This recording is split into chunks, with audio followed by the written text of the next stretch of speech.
do? Where do I look? Is it filming? It is filming. It's filming. Hello! My name is Steve. My name is Connor. We're two roommates, and we're on spring break.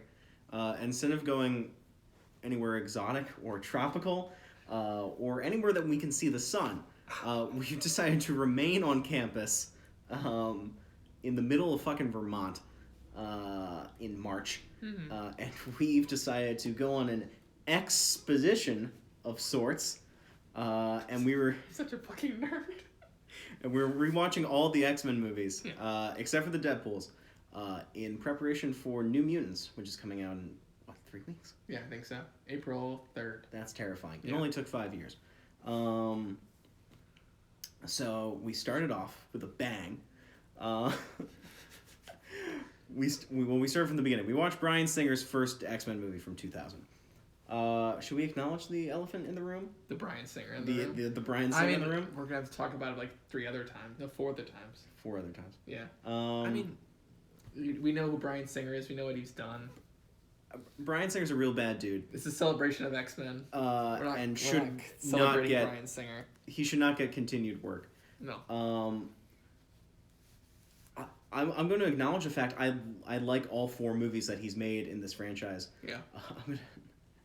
And that's really unfortunate, and that's something that I personally have wrestled with over the past 5 years. Yeah.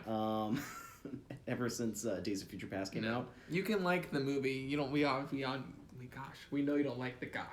I don't think people assume you like the guy just because you like the movie. Yeah. Obviously, it's unfortunate because he's the director. He is a large part of why I like these movies, because he did a good job 4 different times. Well, 3.5. Apocalypse. I like Apocalypse. I like Apocalypse too, but it's messy. We'll get to that in like 8 movies. 8 movies, Jesus Christ. So I just wanted to acknowledge the fact Bryan Singer, no bueno. Yeah. Any other thoughts from this first outing? On Bryan Singer? No, in the movie. We're diving into the movie now. This one has never. I'm not sure if I look at you or look at the camera. Let's alternate. Let's alternate. Okay. Let's alternate. I've always not really connected with this one nearly as much as X2. Yeah. X2 is one of the first movies I ever watched. Period. Yeah. So I think I always have a deeper connection with that one. I don't feel that with this. Yeah. There's kind of this weird distance on this one where I'm never actually in it. Mm-hmm. I like what's happening. I'm just never engaged in it, I guess. I just realized we should probably backtrack a little bit. What is your introduction to X-Men total? Is it X2? It's X2 followed shortly by Evolution. Yeah. What about you? For me, it's X2 followed by the 90s cartoon. Because the 90s cartoon was in reruns, I think on Jetix, which eventually became Disney XD and exactly stuff. what you're talking about. It would be in an hour-long block with that and Batman the Animated Series. So I have very distinct... I saw X2 in theaters. I must have been 3. Yeah. And I only remember certain scenes. And it was not a movie that I watched a lot as a little kid. Not in the way that I watched the Sam Raimi Spider-Mans. But by the time I was really getting into comics and I was watching a lot of comic book movies, this movie, the first X-Men from 2000, was on TV all the time. So I've told you this multiple times tonight. I've seen this movie 10,000 times between the ages of 9 and 14. So I have large chunks of this movie just memorized. Yeah.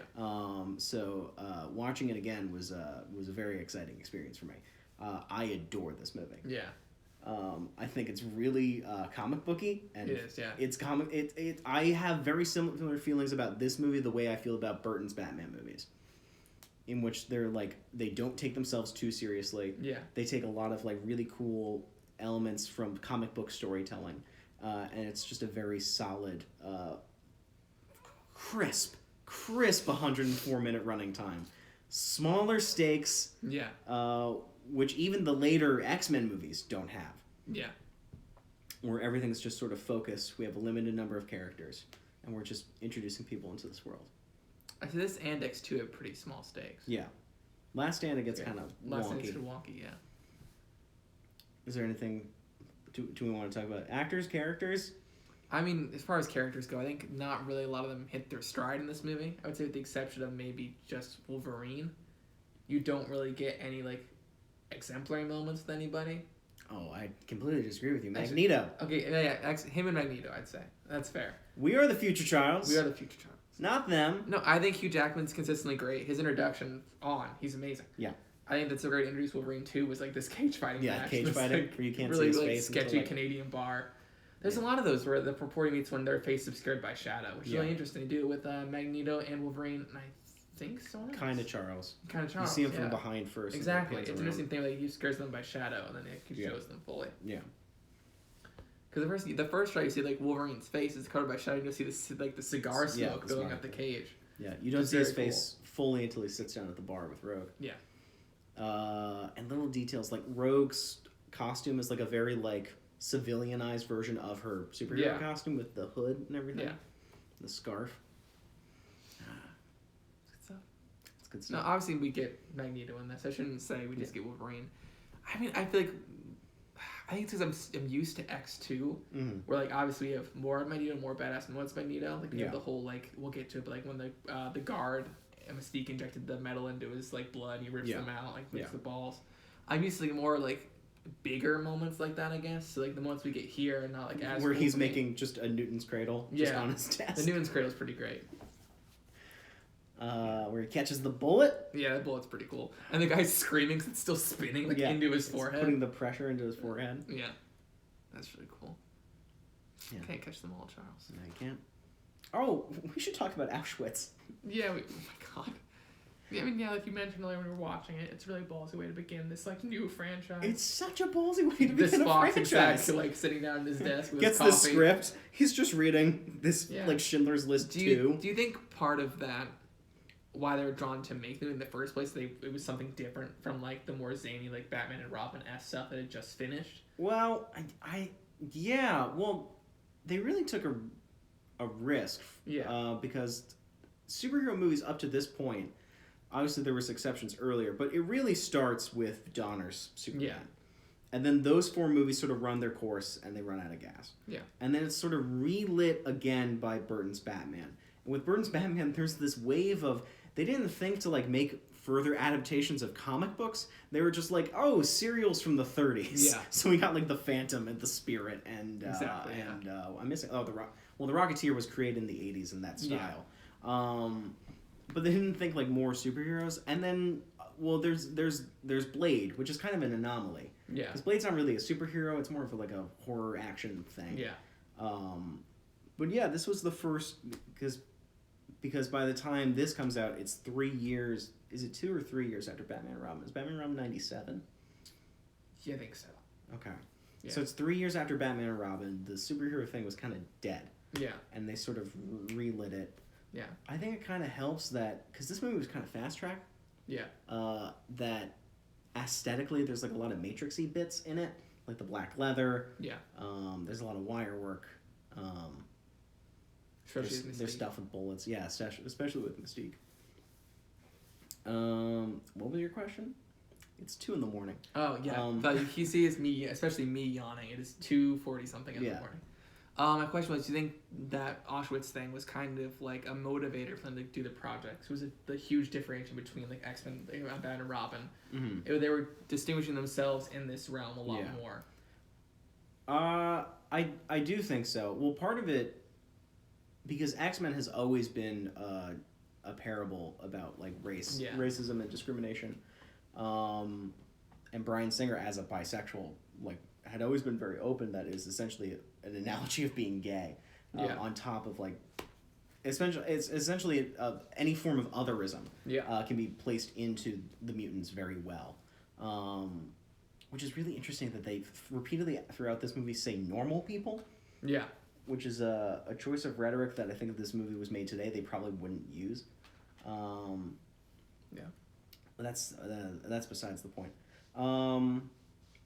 So yeah, it's important to establish that form of otherism early, specifically through the anti-Semitism of the Nazis, and also because that's such an integral part of Magneto's character and why he becomes so militant later.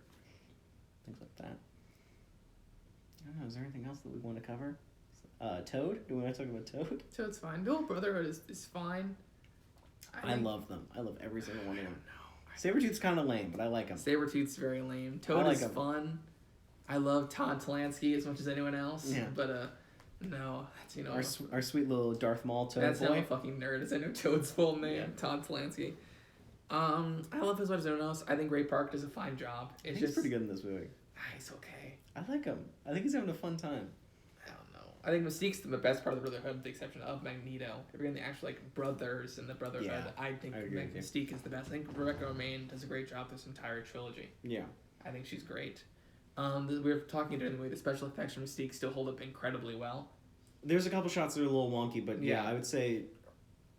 Actually, I was impressed. A lot of the CG in this is not awful, especially compared to movies from this era. I was particularly impressed the scene where she's breaking into Cerebro, where it's just her / Iceman's eyes. Yeah. I think that blends perfectly. Yeah. Really and it looks very, very cool. And I was mentioning to you, it was awesome to mention visual effects. All the Wolverine stuff still holds up. There's one shot in the bar where his claws are really fake, but the majority of that's pretty good. And Iceman's Rose is cool. Yeah. But the shot with Magneto rising up, like I mentioned, I think that is green screen that they put him in afterwards. I don't think that's a full CGI Magneto.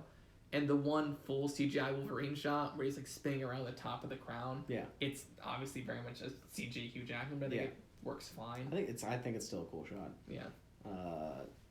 At least just appreciating it on the conceptual level, the movement and stuff. I think a lot of...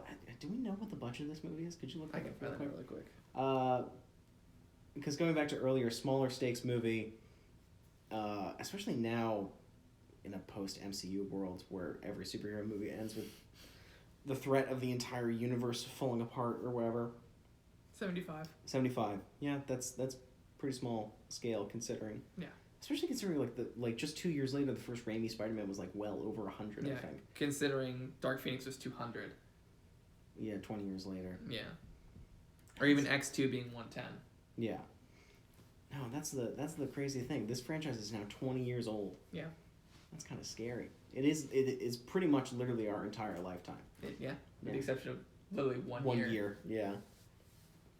So we were cognizant it's been in our lives, yeah. One of my earliest memories is X2. Me too.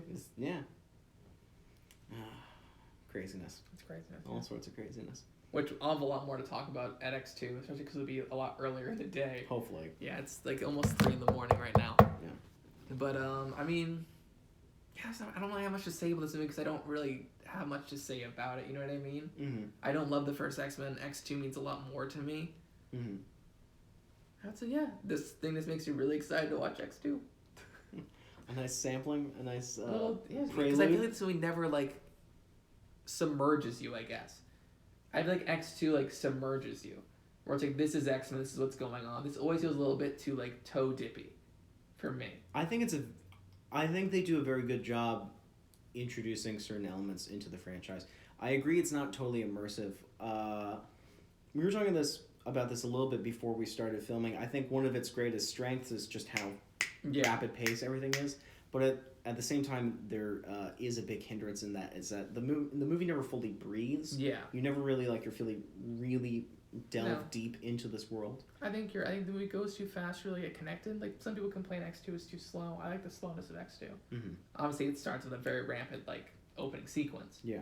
But I think eventually it kind of slows down, especially when you get to more about Nightcrawler and his relationship to the church and everything. Yeah. I think more draws you in. Yeah. And then when we get to X3, the same thing. That opening immediately grabs you. Or with Angel? With Angel. It's haunting. Yeah. It's it immediately puts you in. I never feel put in this movie. Auschwitz is being a good sequence. I never feel that rush into it. That was I felt with the sequence in X2 at the beginning of X3. Especially because I think because they reuse... Well, they don't reuse it. They completely reshot it. But they recontextualize that scene in First Class and they add a further depth to it and build on Eric's character even more. Yeah. Which is one of the things that makes X-Men First Class so great. Yeah. Is that they take an already really solid scene from this movie and they just expand upon it. No, I like how we're talking about the majority of the other X-Men instead of X-Men. Well, I think one of the greatest successes of this movie, it builds a really good foundation for everything else that follows. No, see, my thing is we have this kind of bit between us where it's I always find the weirdest things in movies to latch onto logic wise. Yeah. And there's things in this where obviously they're make no sense because comics are like 3 movies down the line because they've already established that that's why it's that. Yeah. It's like Xavier not knowing that Magneto's helmet can block his telepathy. Yeah. And obviously we learned in like First Class. That's been a thing since First Class. Yeah. It's things like that where it's like I don't know, but I can't blame the movie. You can't blame the movie for retcons and later. I can't. things. No. But I don't know if that's gonna make this weaker or it's gonna make First Class weaker. I don't know. That's my problem. That's an interesting experiment we're doing with this X-pedition is like what will impact what. Because we're planning on watching everything in theatrical release. Yeah, because obviously we're gonna get a new Toad in Days of Future Past. We're gonna get a new Angel, obviously. We're gonna get a whole new cast for a bunch of different characters. That's different because that's in the past stuff. But I'm saying, well, by the time we get to the past stuff, the timeline it makes no sense. Yeah. I adore this entire franchise, but they do not understand how time works in any way, shape, or form. Like we were talking about, how old is Magneto in this movie? Because because the movie just says in the near distant future. I wanted to say it took place like now, like 2020. Connor said he wanted to take place in 2005. Magneto would be like 90 if it was 2020. Yeah, we split the difference and we assume that it's like 2010. Yeah. He'd be 78. He'd be 78. Whereas Ian McKellen was like what, 64 Probably, or something like that. But yeah, especially in the sequel trilogy, where I guess the prequel trilogy, they don't know how aging works. They never age. They never age. Like, they give Rose Byrne a couple of crow's feet and a little bit of gray hair in Apocalypse, and that's about it. Yeah. Just put some baby powder in Michael Fassbender's hair. That's all you need to do. Yeah. I think that's just something that we're going to have to accept with the entire franchise, is that they do not have a strong foundation in time. Mm-hmm. No. In time and where people belong in time. Familial relationships and... Yeah. At least with, because, like, obviously Cyclops never mentions Havoc. Yeah. But, I don't know. Yeah. See, Days of Future Past is a good thing, but it throws the entire universe into whack. Where it's like, it's their way of saying, like, this doesn't make sense. Well, it's because of the time thing in this. Yeah. But I don't know what would have happened for Angel to be born, like, 20 years earlier. Yeah. It's things like that. So that makes no sense. Well, when you get down to it, by the time Scott is like 16, Apocalypse, Havoc's like 40. Yeah. And that's true. Like that. He was born in the 60s. Yeah. That's true. So Havoc's at least 10 years older than him. No, he's more than 10 years. He's like 20 years older than him. Yeah. Maybe Scott has some old parents. Yeah. I don't know. Maybe they say Havoc's like his, like, I don't know. We'll see. They don't. It's like Havoc his dad at that point. That's what I said when Apocalypse came out. We'll get to that when we get to Apocalypse. Yeah. Oh my god, we'll get to so many things when we get to Apocalypse. Yeah. You'll hear me raving about X2. Yeah. And we'll get to Apocalypse. We'll both be super excited about First Class. Oh, the First Class discussions could be like 40 minutes long. It's just to be like, wasn't this thing cool? Yeah. Yes. Didn't January Jones suck? Yes. I'm excited for X-Men Origins Wolverine. I've seen that movie once, and it was on TNT. I like X. Oh, you didn't even see it in theaters? No. Oh, okay. Here's it. No. I legitimately love X-Men Origins Wolverine. It's a lot of fun. I saw X2 in theaters, and then I didn't see any others in theaters until First Class. Wow. No, I've seen every single one in theaters except for X2. I don't know if I saw X-Men in theaters. I was... A little bit about me. I've been going to the movies since I was 2 months old. I didn't cry as a baby. So I have no idea if I saw it in theaters. I don't think I did. I remember seeing X2. Yeah. No, I saw X2 on DVD in my basement. Yeah. I was thrilled. Yeah. Going back to final thoughts in terms of building the entire franchise. Like, so much of the iconography of this entire series is just established so well in the different designs in this movie. Like, the whole sub-level in the basement of Xavier's, like, basically has not changed throughout the entire... No. With the one exception of being First Class, is because it's not built yet. Yeah. No, that's the Xavier... The blue walls, the Cerebro. The blue walls, yeah. Pretty consistent. The cool door, the revolving door. Oh, I love that door. That's that so big cool. old X-bank vault door. Mm-hmm. No, I mean, it's not broke, don't fix it. Yeah. Same thing with the suits. The suits have changed a lot, actually. The suits have changed a lot. They're fairly consistent through this original trilogy, and then they really throw them up in the air. Yeah. In the second trilogy. Final thoughts? Great movie. I think it's a good movie. It's a 3 for me. It's a solid 4. It would be a 4.5 if it's slowed down a little bit. It's a great movie. Great movie. I have the entire screenplay tattooed on my back, and you know what happens with Toad when it gets struck by lightning tattooed on your back. It's the same thing that happens to everything else. Hey, Connor. Yeah. Does it hurt? Every time. Every time. We'll be back at some point in the near future for part 2 of our X-pedition in X2 Mutants United. Is that what it's called? It's called X-Men United. X-Men United. Okay, hold on. Let me find out really quick. It's X2. It's not Mutants United. The year of our Lord, 2003. 2002. Did it come out the same year as Raimi Spider-Man? Let me find out. We're just giving all wrong information today, guys. I'm sorry. Oh, it's X2, X United, 2003. Anno Domini. Anno Domini. Ugh.